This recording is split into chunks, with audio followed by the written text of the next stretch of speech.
नमस्कार जी।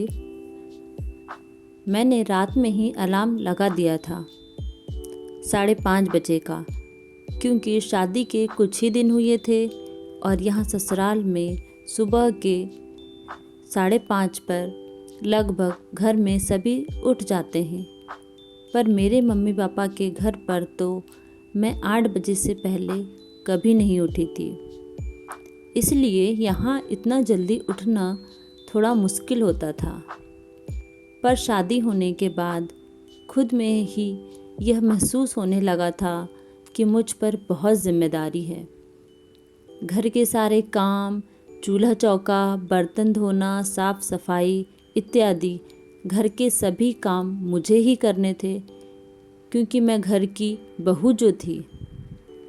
आस पड़ोस में, रिश्तेदारी में सभी यही पूछते कि बहू घर का सारा काम करती है ना, सुबह जल्दी उठती है कि नहीं, या बाप के घर की तरह महारानी बनकर सोई ही रहती है।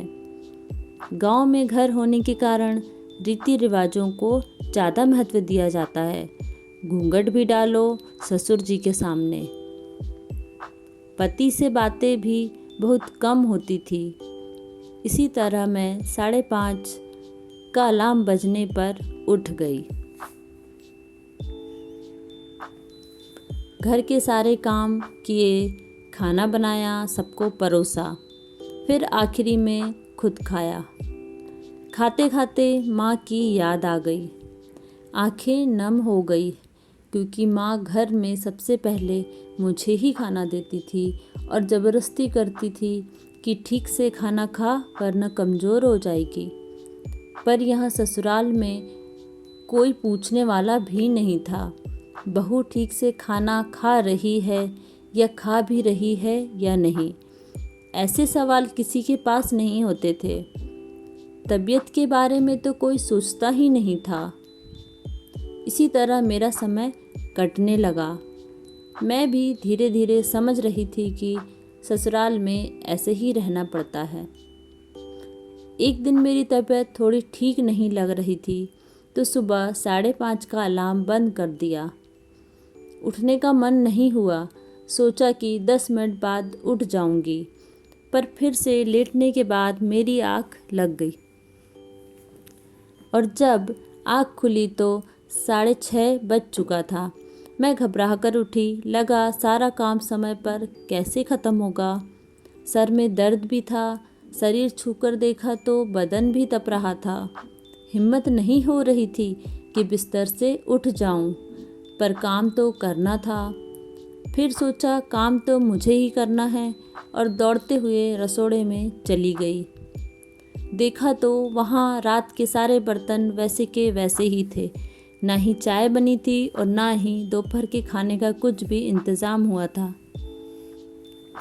मैंने तुरंत ही गैस चूल्हे पर चाय बनने के लिए रख दिया।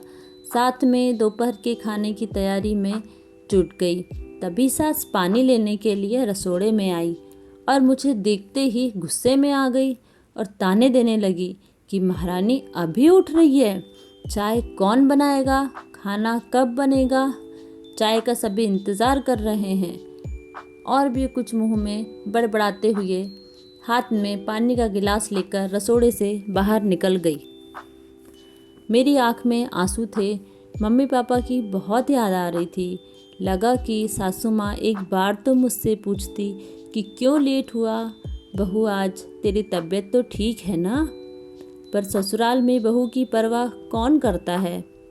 मैंने भी अपने मन को समझाया और काम में जुट गई। कुछ समय बाद अपने पति को बोलकर बुखार की दवाई मंगवाई। वो भी शाम को खरीद कर लाए। इसी तरह मैंने भी अपने मन को समझाया कि ससुराल में बहू की परवाह ना करना ये आम बात है। हमें खुद ही अपना ख्याल रखना पड़ेगा। दुर्भाग्यवश आज भी बहुत घरों में बहू को काम करने वाली मशीन समझा जाता है। उसकी परवाह किसी को नहीं होती है।